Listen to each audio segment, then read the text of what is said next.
ইডির তদন্তের মাঝে মুখ্যমন্ত্রী জোর করে ঢুকে পড়েছিলেন, আর আপনারা চান এই তদন্ত করুক রাজ্য পুলিশ, যার মাথায় রয়েছেন সেই মুখ্যমন্ত্রী। আপনারা কেন্দ্রে ক্ষমতায় থাকাকালীন কোনো মুখ্যমন্ত্রী এমনটা করলে কি করবেন?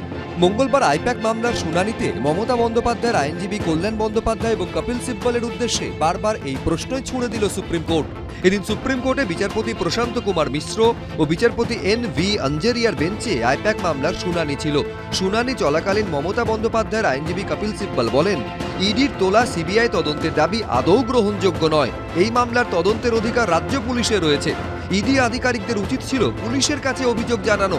এতেই সুপ্রিম কোর্টের বিচারপতি প্রশান্ত কুমার মিশ্র বলেন, ইডির তদন্ত চলাকালীন মুখ্যমন্ত্রী জোর করে সেখানে ঢুকলেন, আর আপনারা বলছেন রাজ্য পুলিশের কাছে অভিযোগ জানাতে, যার মাথায় রয়েছেন সেই মুখ্যমন্ত্রী। যার গরু ধান খেয়েছে তার কাছে গিয়ে বিচার চাইতে হবে।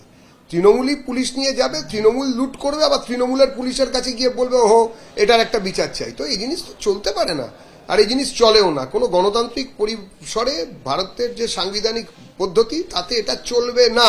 আমার কোনো সম্পত্তি যদি অন্য কারোর বাড়িতে থাকে, সেই বাড়িতে আগুন লাগুক, দুর্ভিক্ষ, ভূমিকম্প, আমার সম্পূর্ণ অধিকার আছে সেখান থেকে আমার জিনিসটা নিয়ে আসার, আমি যদি এই তদন্তের কোনো পার্ট না হয়ে থাকি। মঙ্গলবার মমতা বন্দ্যোপাধ্যায়ের আইনজীবী কল্যাণ বন্দ্যোপাধ্যায়ের উদ্দেশ্যে বিচারপতি প্রশান্ত কুমার মিশ্র প্রশ্ন করেন, ধরুন 2030 বা 2031 সালে আপনারা কেন্দ্রে ক্ষমতায়, তখন কোনো মুখ্যমন্ত্রী যদি এই ধরনের কাজ করেন তাহলে আপনারা কি করবেন? উত্তর দিতে গিয়ে কল্যাণ বন্দ্যোপাধ্যায় বলেন, আইনের চোখে সবাই সমান। সঙ্গে সঙ্গে বিচারপতি প্রশান্ত কুমার মিশ্রও বলেন, একদম ঠিক, কেউ আইনের ঊর্ধ্বে নয়। যদি মুখ্যমন্ত্রী চুরি করেন তাহলে তিনি চোর নন, মুখ্যমন্ত্রী যদি ফাইল লুট করেন তাহলে তিনি লুটেরা নন, তিনি মহান। আর অন্য লোক যদি লুট করে তাহলে সে তাকে লুটেরা বলে দাগাতে হবে। আইনের চোখে সব লুটেরাই লুটেরা, সব চোরই চোর, সে তৃণমূলই হোক, মুখ্যমন্ত্রী হন বা মমতা বন্দ্যোপাধ্যায় হন। কেউই আইন ঊর্ধ্বে নয়, সেটা নিঃসন্দেহে। সেটা ইডিও ঊর্ধ্বে নয়, ইডিও তো সংবিধানকে ভেঙে দিতে পারে না। আপনার ইডিও তো ঊর্ধ্বে নয়, শুভেন্দু অধিকারীও ঊর্ধ্বে নয়। এদিন মুখ্যমন্ত্রীর আইনজীবী কপিল সিব্বল সুপ্রিম কোর্টে বলেন, এটা একটা অভিযোগ।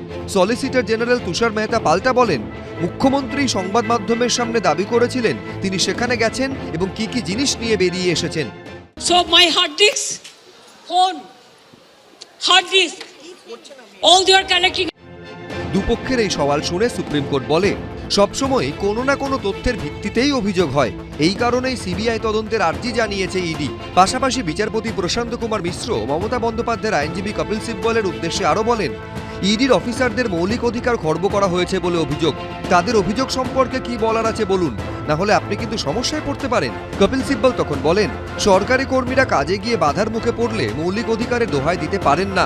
সঙ্গে সঙ্গে বিচারপতি মিশ্র প্রশ্ন করেন, তাহলে আপনার মতে কি ইডি নিপীড়িত নয়? 14 এপ্রিল সুপ্রিম কোর্টে এই মামলার পরবর্তী শুনানি। বিজেন্দ্র সিংহ, সৌভিক মজুমদার, কৃষ্ণেন্দু অধিকারী, এবিপি আনন্দ। এবিপি আনন্দ, এগিয়ে থাকে, এগিয়ে রাখে।